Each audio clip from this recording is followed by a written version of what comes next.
ગમે તેમ કરીશું છતાં પણ આપણું નહીં ચાલે.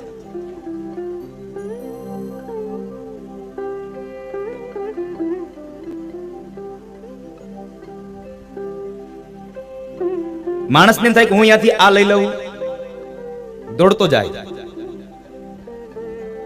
ન મળે. માણસને એમ થાય કે હું અહીંયાથી આ વસ્તુ લઈ આવું, એના માટે અથાગ પ્રયત્નો કરે, ન મળે. અને ત્યારે માણસ એને નિરાશ થઈને બેસી જાય. આમ કેમ થયું હશે? જ્યારે તમે અથાર્ગ પ્રયત્નો કરો, અથાર્થ પ્રયત્નો છતાં પણ તમને જ્યારે કશી વસ્તુની પ્રાપ્તિ ન થાય તો સમજો કે હરિની કૃપા હશે એટલે મને નહીં મળ્યું હોય.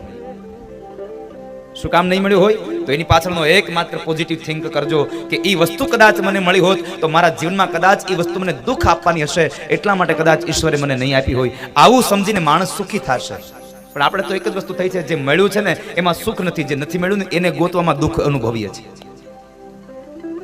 મળ્યું છે ને આપણે તેજરીમાં ભરી દીધું છે, નથી મળ્યું એને લેવા માટે એને ચારો તરફ દોડ્યા કરીએ.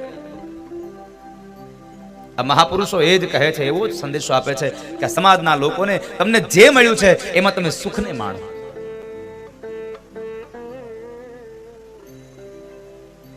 આ સંતો વારંવાર જ્યાં જ્યાં જાય ત્યાં આવા જ સંદેશાઓ આપે છે.